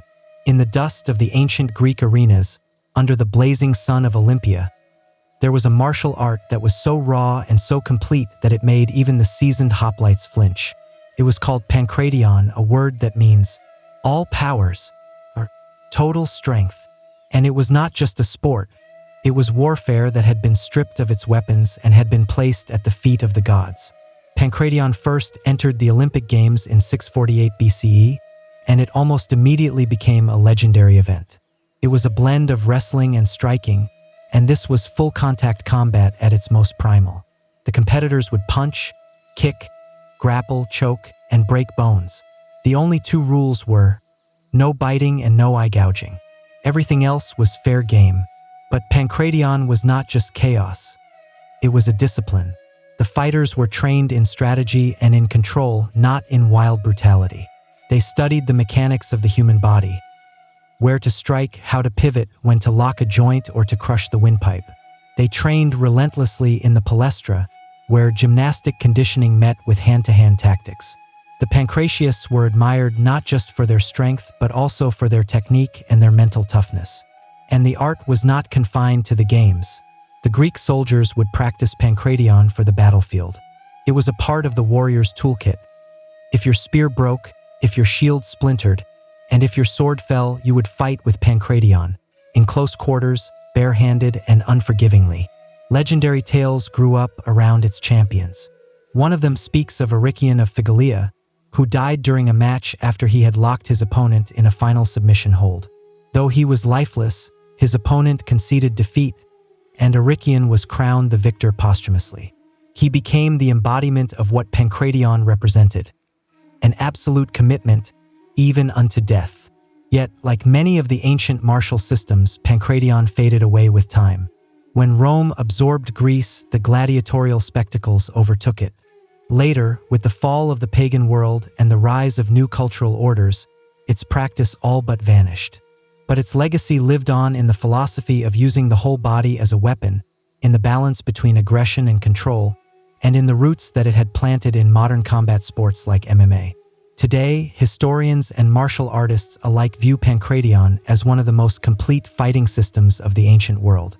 Because to the Greeks, true strength was not just about violence. It was about mastering every part of yourself in the moment when everything else had been lost. When we think of ancient Egypt, we picture the pyramids, the pharaohs, and the gods with the heads of animals. But beneath the golden mask of Tutankhamun and in the shadow of the Sphinx, there was a militarized civilization in which martial skill was not just a soldier's tool. It was a path to honor and to status. Egypt's earliest records of the martial arts appear not in any text but in its art. On the walls of the tombs in Beni Hassan, which date back to around 2000 BCE, there are over 400 depictions of grappling techniques, throws, locks, and stances. These images, which are striking in their detail, show that the Egyptian warriors were trained in unarmed combat with a surprising level of sophistication. Wrestling was not just a pastime, it was a national passion. The young nobles were trained in the martial disciplines from an early age. Combat was seen as both a form of physical excellence and a form of spiritual preparation. The soldier was not just a fighter. He was a protector of Ma'at, the divine balance of the world. To train the body was to prepare to defend that cosmic order. But Egypt's martial tradition extended far beyond just wrestling. The warriors were also schooled in stick fighting, which is known today in its modern descendant as Tadib.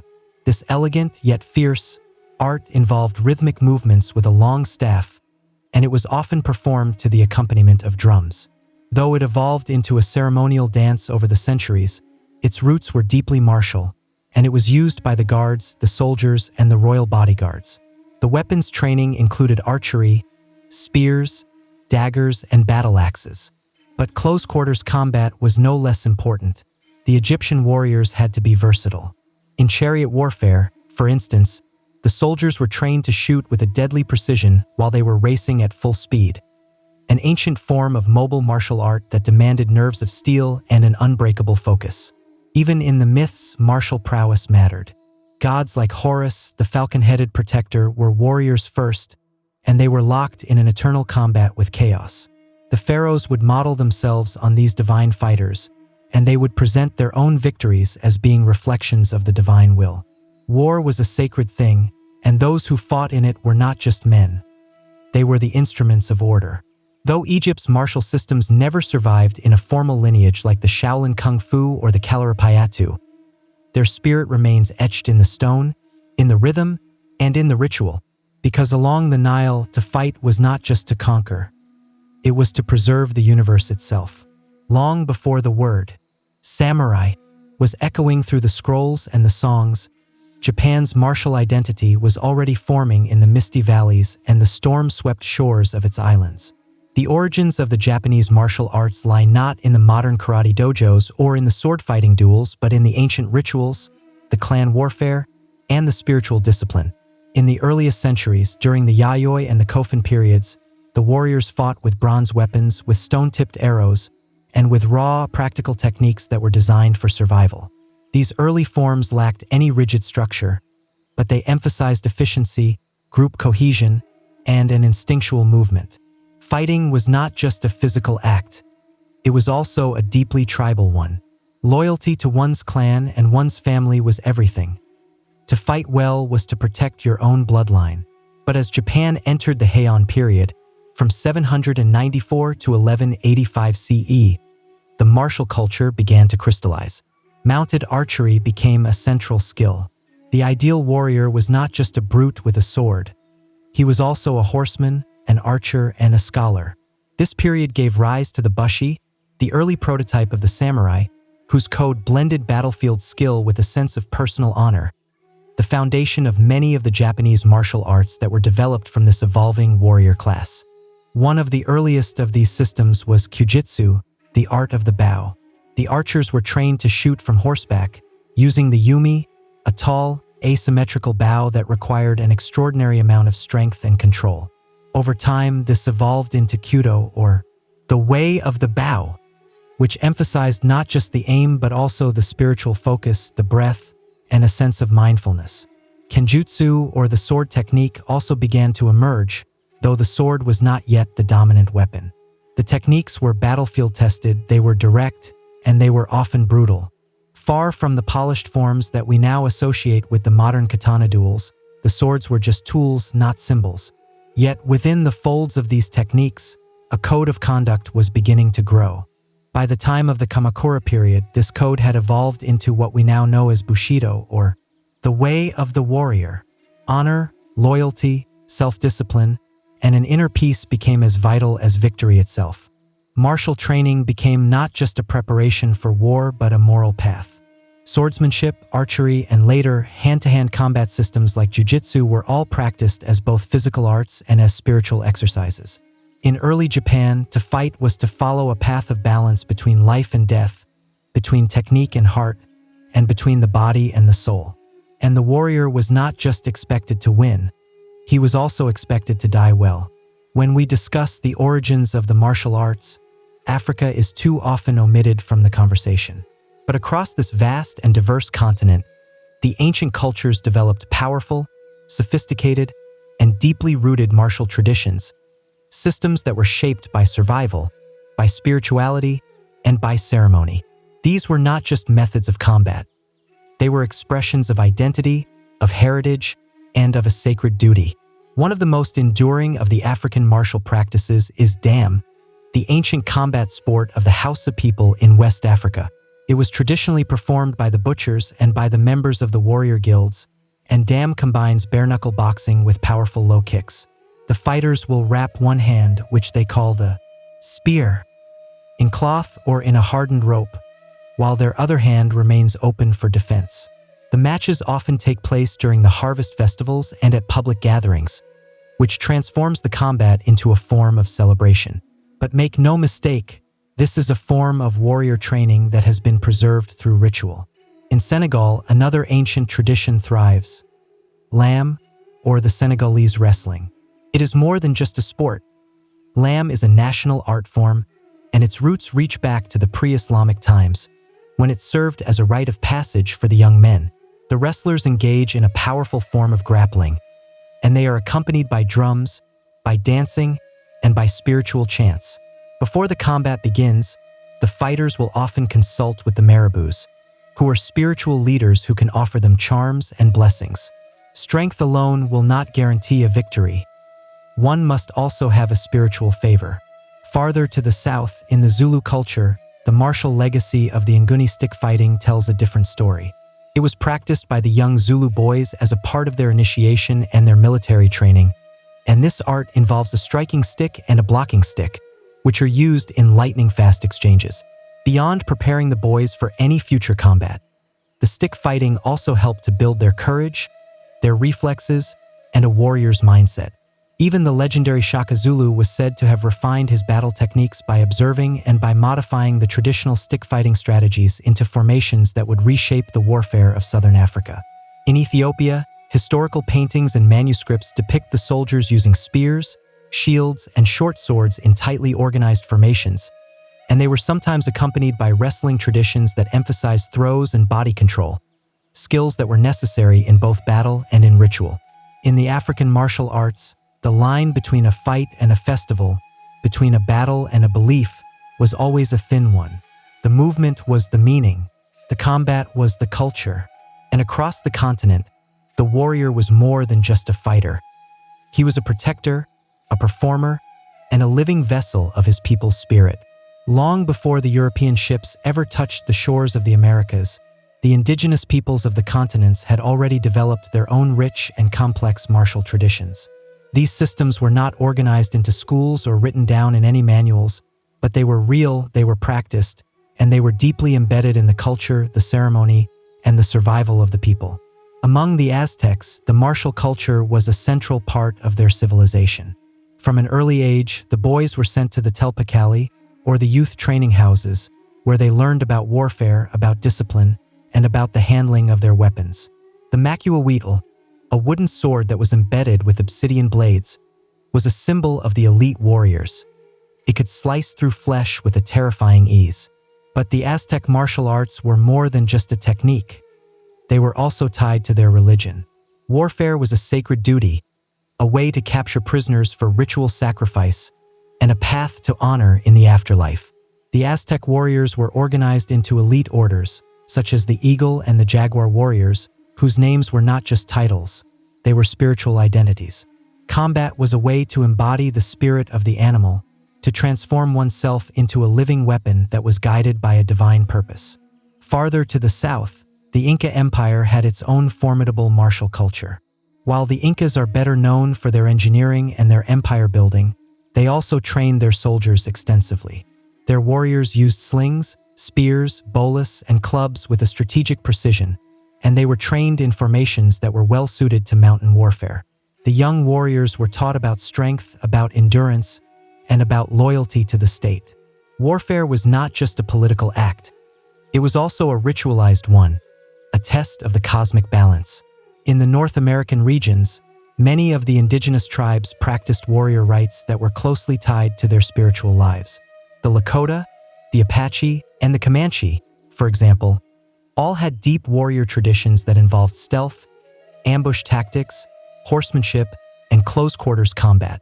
Their skills were honed through hunting, through scouting, and through intertribal conflicts.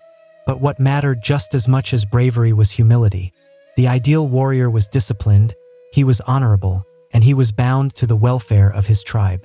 Their combat training was often expressed through games and through dances, ritualized forms of preparation that helped to build their strength, their reflexes, and their sense of unity. The war dance was not just a form of theater. It was a moving invocation, one that blended the spirit with the strike and the rhythm with a sense of readiness. Across the Americas, the martial arts were not just isolated techniques. They were extensions of the people's worldviews. To fight was to serve not just the tribe but also the land, the ancestors, and the balance of all things. What began as a means of survival, how to hunt, how to defend, how to kill, became something that was far deeper.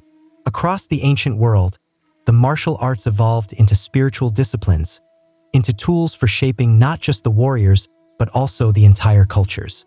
From India to China, and from Africa to the Americas, every civilization developed its own system of combat.